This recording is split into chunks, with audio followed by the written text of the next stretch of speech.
다윗이 북으로 돌아오고 헤브론에 거주하였는데 유다 사람들이 다윗을 왕으로 추대했습니다. 다윗이 얼마 만에, 그러니까 하나님께 기름을 부음 받았어요. 사무엘을 통해서 기름 부음을 받고 이제 오늘 드디어 왕이 되었는데 얼마 만에 왕이 되었을까요? 얼마 만에 왕이 되었을까요? 5장 4절을 한번 보겠습니다. 5장 4절 5장 4절을 봅니다. 시작. 다윗이 내가 40세의 왕위에 올라 40년 동안 다스렸으되. 몇 세의 왕이 됐어요? 30세. 30세의 왕이 되고 총 40년 동안 통치했다고 하는데 헤브론에서 오늘 헤브론으로 돌아오죠. 헤브론에서 7년 6개월 그리고 이제 헤브론 생활을 마치고 이제 예루살렘으로 올라가서 33년 동안 통치를 하게 됩니다. 그러니까 총 40년, 조금 넘죠? 40년 통치를 하게 되는데 70세, 그러니까 다윗의 생애를 보면 30세의 왕이 되어서 40년 통치하고 70세에 사망한 거죠. 그러니까 좀 빨리 죽은 것 같아요. 그러나 아무튼 30세의 왕이 되어서 40년 통치를 했는데 그러면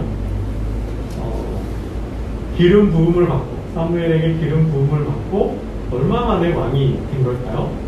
우리가 다윗의 일생을 한번 쭉 봤어요. 그죠? 골리앗과 싸우고 승리한 이후 사울 왕의 미움을 받고 도피 생활을 하잖아요. 그리고 블레셋에 망명까지 했다가 이제 돌아오는 거잖아요. 돌아오는데 그 기간이 기름 부음을 받고 왕이 되는 기간이 얼마나 됐을까? 뭐 정확한 연수를 해야 될 수는 없는 것 같아요. 근데 이제 따지고 보면 블레셋과의 전투에서 골리앗을 물리쳐요. 그죠? 그때 소년 다윗이었는데 뭐 이렇게 뭐 하여튼 대충 나이를 추정해 보면 중3? 뭐 하여튼 고1에서 고3 정도 나이를 봐요. 그러면 우리나라 나이로 하면 15에서 18, 많게는 19까지도 볼 수 있겠는데 그러면 골리앗을 이기고 사울의 신하로 있다가 사위가 되고 뭐 이렇게 미움받아서 도피 생활을 하는데 왕이 되기까지 기간은 10년 이상, 최하 10년 이상, 많게는 한 15년 정도, 10년에서 한 15년 정도 이게 이제 도망 생활을 하면 이제 왕이 된 거겠죠? 10년 하여튼 이상, 15년, 10년에서 한 15년 도망 생활을 끝내고 헤브론으로 돌아오는 거죠. 네, 4절 말씀을 한번 보겠습니다. 2장 4절인데요. 함께 봅니다. 시작. 유다 사람들이 와서 거기서 다윗에게 기름을 부어 유다 족속의 왕으로 삼았더라. 어떤 사람이 다윗에게 말하여 이르되 사울을 장사한 사람은 길르앗 여베스 사람들이다. 이게 이제 하나님 이제 돌아가려고 이제 기도를 했죠. 기도를 하나님 돌아갈까요, 말까요? 돌아가라. 그럼 어디로 갈까요? 헤브론으로 갈까요? 이제 헤브론으로 온 거죠. 그래서 유다 장로들이 와서 기름을 부었는데 여러분 참 날씨 어떤 마음이었을까요? 참 사울 왕의 죽음을 참 애석해했어요. 그죠? 배가를 지어서 전 국민에게 선포하고 같이 함께 슬퍼하는 그런 다윗의 모습을 보았는데 정말 사울의 죽음을 생각하면 안타깝고 애석하게 생각했지만 다윗 개인으로 본다면 참 마음이 편하고 홀가분하지 않았을까 하는 생각도 해보게 됩니다. 여러분, 고난은 인큐베이터입니다. 고난은 인큐베이터입니다. 그 고난 속에 생명이 있고요. 고난은 마치 여인의 아이를 품는 것처럼 고난은 생명도 품고요. 고난은 축복도 품고 있고요. 그 고난은 성공과 영광이라는 걸 품고 있어요. 어쩌면 하나님께서는 그 고난을 자궁처럼 사용하시는지도 모르겠어요. 그러니까 고난은 성공을 잉태하기도 하고 영광을 잉태하기도 하고 축복을 잉태하고 있는지 모르죠. 요즘 우리 한자성어에도 고진감래라고 그러죠. 고난 끝에 낙이 온다. 이제 불행 끝 행복 시작이라는 거죠. 정말 10여 년 이상 동안 다윗이 얼마나 고생을 했습니까? 죽을 고비를 얼마나 많이 넘겼어요. 그러한 고난의 삶 가운데 드디어 왕이 되었다는 사실입니다. 오늘 예배를 드리는 하나님의 백성들, 저와 여러분의 삶 속에도 생각지 않은, 뜻하지 않은, 계획하지 않은, 의도하지 않은 그런 고난과 아픔이 있다면 그 고난이 하나님의 인큐베이터가 되고 하나님께서 그 고난이라는 인큐베이터를 통하여 여러분의 가정과 직장과 그 삶을 복되게 하실 줄로 믿습니다. 아멘. 정말 그러한 축복과 은혜 있기를 기도합니다. 아멘. 여러분, 진주가 있잖아요. 진주는 조개의 눈물이라고 이렇게 불리지 않습니까? 진주가 조개의 눈물이래요. 뭐 여러분도 많이 들어보셔서 아실 것 같은데, 이게 이제 조개 안에 바다의 모래알이 물이 이렇게 굴러 들어오면 그게 어떻게 해요? 품는 거죠. 그래서 그 모래알을 모래를 품고 그 고통을 참아가며 견뎌내면서 진주를 만들어내요. 여러분, 그런 것처럼 그 조개의 아픔이잖아요. 그 모래는 조개의 아픔인데 그 아픔을 진주로 만들어낸다는 거예요. 정말 그러한 영광이 있기를 바라는데요. 여러분, 인큐베이터 안에 있는 아이를 한번 생각해 보세요. 딱 태어났는데 엄마의 품에 안기지 못하고 인큐베이터 안에 들어가는 거죠.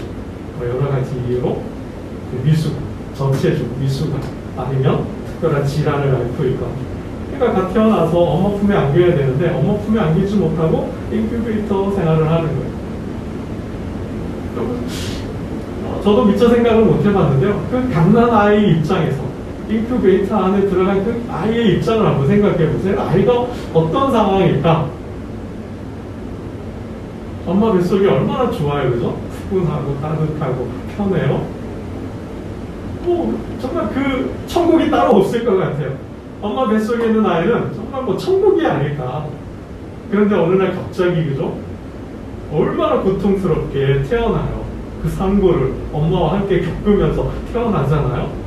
그 좁은 통로를 뚫고 나오는 거죠. 세상에 딱 나왔는데 어때요? 엄마의 품에 안기지 못하고 차가운 인큐베이터 안에 들어가요. 건강하지 못한 상황에서. 그럼 24시간 이렇게 불빛이 쪄 있어요.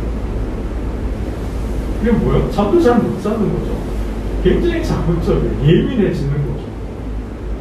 그 24시간 딱딱한 유리상자 안에서 빛이 비추이는 24시간 불빛을 비추고 있으니 얼마나 힘들어요. 잠도 못 자고.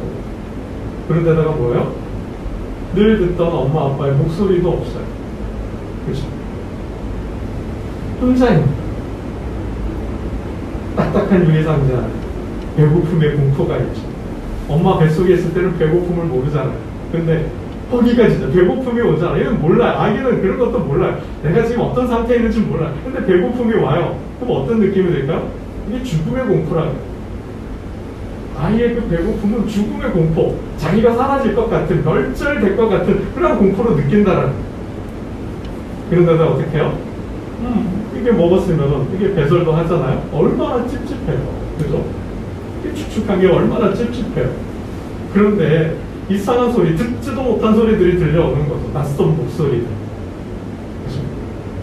그런데다가 이상한 기구들이 내 몸을 자꾸 건드려요. 나를 막 만지고 안아줘서 품어주는 그러한 만짐이 아니라 딱딱한 이상한 도구들로 나를 건드리잖아요. 그런데다가 어떻게 해요? 아주 삐죽한 바늘로 찌르기도 해요. 여러분, 이게 엄청난 큰 스트레스라는 거죠. 이게 세상에 태어났는데 처음 경험하는 세상이 그런 세상이라는 거예요. 그런 그 아이가 앞으로 어떤 세상을 살 때 어떤 느낌, 어떤 경험으로 살아요. 이게 굉장히 중요하대요. 태어났는데 엄마의 품 안에 안긴 아이하고 인큐베이터 안에서 생활한 아이는 이게 세상 경험이 벌써 다르기 때문에 세상을 굉장히 적대적으로 이렇게 본다는 거죠. 세상을 굉장히 혼란스럽게 볼 수도 있다는 거예요. 얼마나 무정해요. 그렇죠? 인큐베이터 안에 있는 아이는 여러분, 엄마가 딱 태어났는데 안아주잖아요. 그 듣던 목소리, 그 따뜻한 엄마, 그 따뜻한 품, 그 품에서 나오는 우유, 이 느낌, 이 행복감과 딱딱한 유리 상자 안에서 아무런 뭐 안아주기, 무정한, 그저 무청한 도구와 손들이 애정도 없잖아, 애착도 없잖아. 사랑을 내가 받고 있다는 느낌이 들까요? 나는 지금 엄청난 불안과 두려움과 휩싸여 있잖아. 공포 안에 있는데 누구 하나 나를 안아주는 사람이 없잖아. 위로해주고 따뜻하게 격려해주는 사람이 없잖아. 그 스트레스와 그 출산의 외상이, 이게 외상이 된다는 게, 이게 무의식, 의식하지 못하지만 사람이 위기를 맞을 때, 고난을 당할 때, 상처를 받으면 그때의 그 불안들이, 공포가 올라온다는 거예요. 이게 엄청난 큰 충격이라. 여러분, 그런 상황에서 어떻게요? 이제 건강해지는 거죠. 견뎌낸 거죠. 이겨낸 거죠. 온전한 사람으로 다시 건강한 모습으로 태어나는 거죠. 그러니 여러분, 인큐베이터가 그걸 잘하는 거예요. 그럼 우리 고난이라는 것이 그렇게 우리를 인큐베이터와 같은 상황으로 만들어서 고통스럽고 정말 사랑받지 못하고 관심도 없고 그런 정말 큰 스트레스와 충격 가운데 있지만 그걸 견뎌내고 이겨내서 어떻게 해요? 건강한 사람이, 온전한 사람이 되는 것처럼 하나님의 사람으로 거듭난다는 거죠. 하나님의 뜻을 이룰 수 있는 사람, 하나님의 그 역사를, 하나님의 나라를 경영할 수 있는 사람으로 다시 태어난다는 거예요. 참, 그래서 그 고난이라는 것이 참 놀라워요. 한 놀라운 하나님의 섭리가 된다는 거죠. 여러분, 고난은 있어도 절망은 없는 줄로 믿습니다. 어떠한 고난을 만나도, 어떠한 시련을 만나도 절망하지 않는 저와 여러분 되시기를 축복합니다. 여러분, 고난은 그 안에 뭐를요? 성공을 잉태하고 있습니다. 고난은 그 안에 하나님의 영광과 하나님의 축복을 잉태하고 있는 줄로 믿습니다. 시간이 지나면, 때가 되면 상고를 통해서 생명을 낳듯 하나님의 뜻을, 하나님의 역사를, 영광을 이루어낼 줄로 믿습니다. 아멘. 여러분, 고난은 결국 이 10년의 세월 동안 다윗은 저는 이렇게 봐요. 마치 요셉이 국무총리가 되잖아요. 요셉이 국무총리가 되는데 종살이가 없었다면, 그러니까 팔려가는 그의 삶 속에, 요셉의 삶 속에 팔려가는 삶이 없었다면 될 수 있었을까? 정말 그의 요셉의 삶 속에 억울한 옥살이가 없었다면 애굽의 국무총리가 될 수 있었을까? 어쩌면 될 수 없었을지도 모르겠어요. 그러니까 하나님의 섭리죠. 요셉을 향한 하나님의 그 특별한 섭리 속에는 국무총리를 향해 그저 뜻을 가지고 있는데, 애굽과 이스라엘 백성들, 하나님의 백성들과 주변의 민족들을 구원할 정말 그런 구원자의 역사가 있는데, 그 뜻을 이루기 위해서는 어쩌면 거쳐야 될 하나의 과정이었는지도 모른다라는 거예요.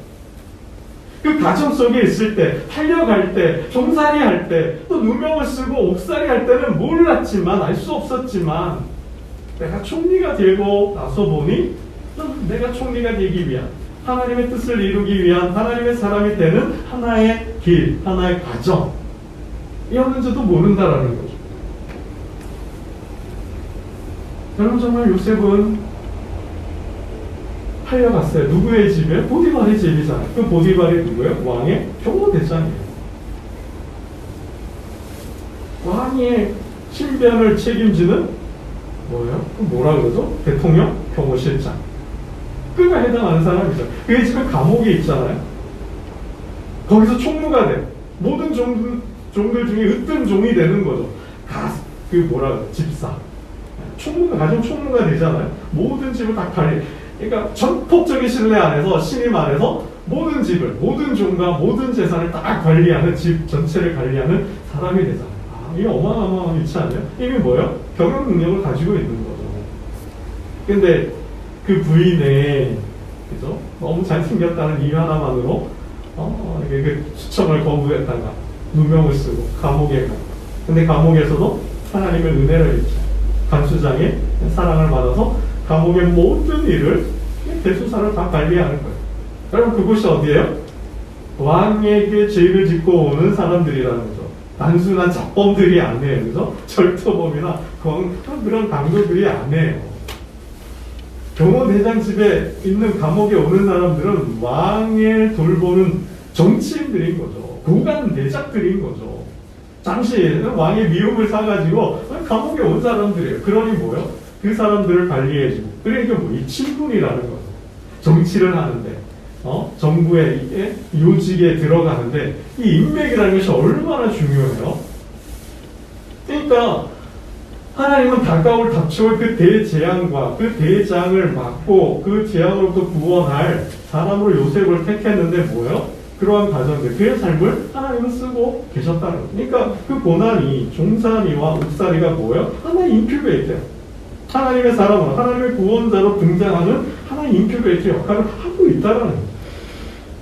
그럼 다윗도 마찬가지라는 거예요. 비록 인간적으로 볼 때 억울하죠. 얼마나 가슴 아픈 일이에요.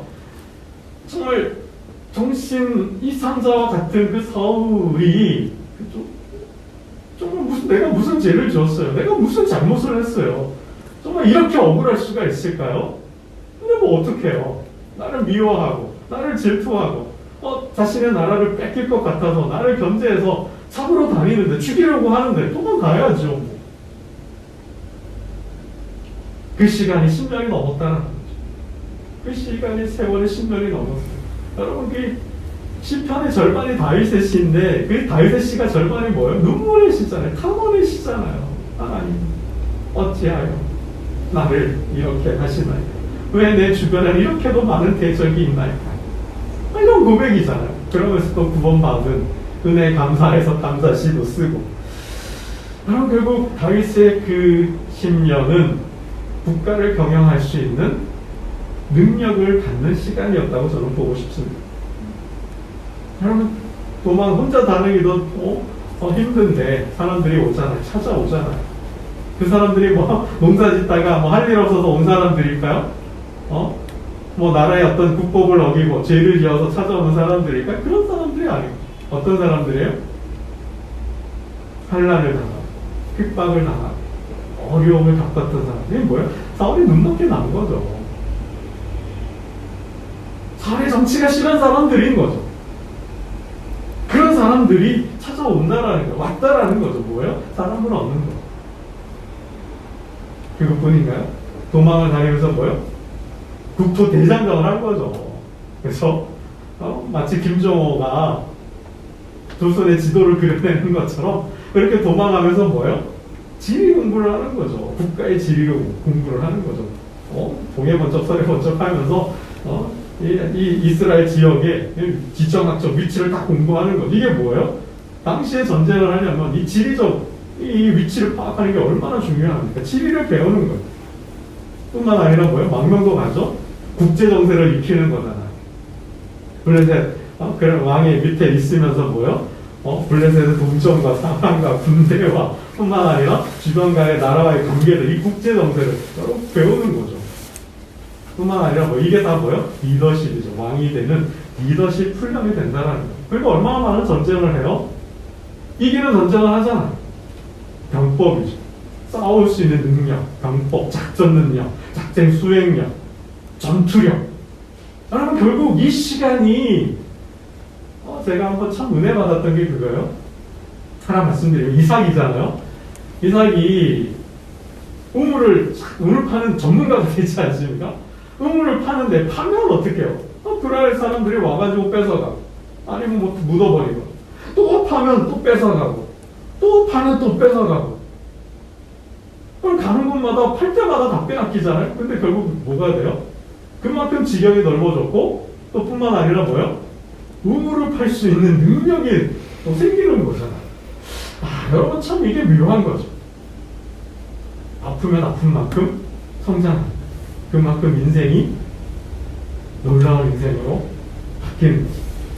여러분 그래서 고난을 고난으로 받아들이면 정말 힘든 거예요. 그죠? 내 인생은 왜 이럴까? 한탄만 한다면 그걸로 끝나는 거죠. 그러나 그 고난 속에 하나님의 섭리가 담겨있다. 이 고난은 하나님의 고난이다. 나를 연단하는 시간이다. 정말 나를 준비하는 시간이다. 이 고난 속에는 하나님의 그 놀라운 영광이, 축복과 승리가, 생명이, 성공이 담겨있다. 고통이 그 하나님의 축복을 잉태하고 있다고 생각하고 견뎌내고 버텨내고 살아낸다면 정말 이런 다윗의 영광이 있는 줄로 믿습니다. 여러분, 사명자는 절대로 하지 않습니다. 여러분, 다윗은 하나님의 뜻을 품었잖아요. 여러분, 왜 다윗이었어요? 수많은 사람들이 있잖아요. 사울을 버리시고 사울을 대신할 왕을 찾는데 다윗이었어요. 이새의 집으로 사무엘을 보내잖아요. 내가 왕을 예선하여 이미 이 위에서 선택해 놓았다라는. 왜 다윗이었을까요? 수많은 사람들, 얼마나, 여러분, 다윗은 어린 소년이잖아요. 그보다 더 잘 싸우고 더 지혜롭고 더 똑똑하고 한 나라를 책임지고 이끌어갈 그 능력을 가진 사람이 얼마나 많았겠냐라는 거예요. 특출한 사람들, 그죠? 학력이 뛰어나고 어떤 전문가, 어떤 분의 최고의 지식과 전문 지식을 가지고 있고 어마어마한 재력을 가지고 있는 사람이거나 어마어마한 인력을 바탕으로, 그죠? 자신의 기득권 힘을 바치고 있는 사람은 얼마나 많았겠어요. 그런데 다윗이에요. 왜 다윗이에요? 골리앗 앞에서 모든 이스라엘 백성들은 무용지물이었잖아요. 모두가 주눅 들고 모두가 두려워하고 그가 이스라엘을, 그리고 그 이스라엘의 하나님을 욕되게 하는데도 누구 하나 나가 싸울 엄두를 못 내잖아요. 근데 어린 소년 다윗이 뭐예요? 나가지 않습니까? 유일한 사람이잖아요. 하나님을 위해서, 하나님의 군대를 위해서, 그리고 하나님의 나라를 위해서 싸우는 소년 다윗. 여러분, 그러니 다윗이죠. 하나님 편에 서 있는 유일한 사람. 여러분, 그래서 하나님은 다윗을 택하신 거예요. 그에게 사명을 주신 거죠. 그를 하나님의 뜻을 맡기신 거예요. 하나님 나라를 맡기신 거예요. 사명자를 위해서 망하지 않는 줄로 믿습니다. 여러분, 이게 갈렙의 고백이잖아요. 갈렙의 고백. 45년 동안 나를 생존하게 하셨다. 여러분, 45년이 어떤 삶이에요? 광야의 삶이잖아요. 애굽에서 나와서 약속의 땅에 들어갈 그 40년 광야 생활이잖아요. 그 광야에 뭐요? 무슨 먹을 것이 있어요? 무슨 마실 것이 있어요? 그 속에서 어떻게 살아내요? 늘 모래바람, 지형이 바뀌잖아요. 추위야. 낮에는 뜨겁다, 밤에는 춥고. 그런데다가 얼마나 많은 도적대가 들끓고 얼마나 많은 전쟁들이 일어나는 곳이에요. 아말렉 전투도 있었죠. 미디안과의 전투도 있었죠. 헤스본 왕 시온과 싸우고 바산 왕과도 싸우고 얼마나 많은 전쟁과 전투를 치렀어요. 그 과정을 거치고 살아남은 거잖아요. 배고픔과 배신과 또 내분도 일어나잖아요. 애굽으로 돌아가려고 하는 그런 안에서의 어떤 갈등들, 다툼도 있지 않습니까? 그러한 광야 생활을 살아낸 거죠. 45년 동안. 그래서 갈렙은 그런 고백을 하는 거예요. 나를 생존하게 하셨다. 이제 보소서, 여호와께서 이 말씀을 모세에게 이르신 때로부터 이스라엘이 광야에서 방황한 이 45년 동안을 여호와께서 말씀하신 대로 나를 생존하게 하셨나이다. 이 하나님의 삶이었다라는 거죠. 나를 붙들어주고 나를 살려주신 것. 그 광야의 삶 속에서 나를 살려주신 것, 생존하게 하신 분은 하나님이었다라는 것입니다. 여러분, 성경의 역사가 그렇습니다. 하나님께로부터 사명을 받은 자, 하나님의 뜻을 품고 있는 자는 절대로 망하지 않았다라는 거죠. 언제까지요? 다 이룰 때까지.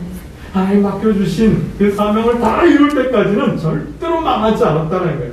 다윗뿐만 아니라 갈렙뿐만 아니라 여러분, 사도 바울과 제자들이 그렇잖아요. 사도 바울이 얼마나 많은 죽을 고비를 넘깁니까?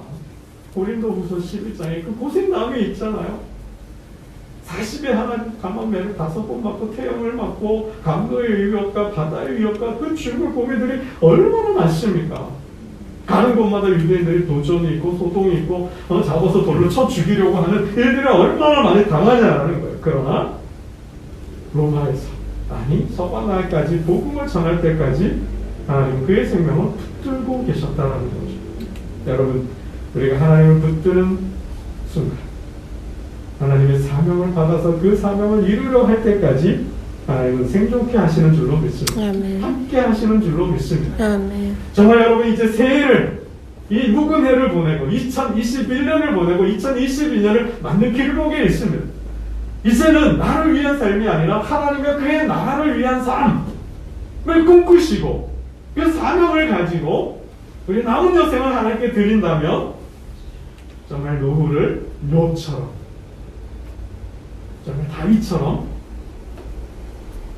그리고 갈렙처럼 생존케 하시고 그 산지를, 그날에 꾸었던 꿈을 이루게 하실 줄로 믿습니다. 아멘. 기도드리겠습니다. 하나님 아버지,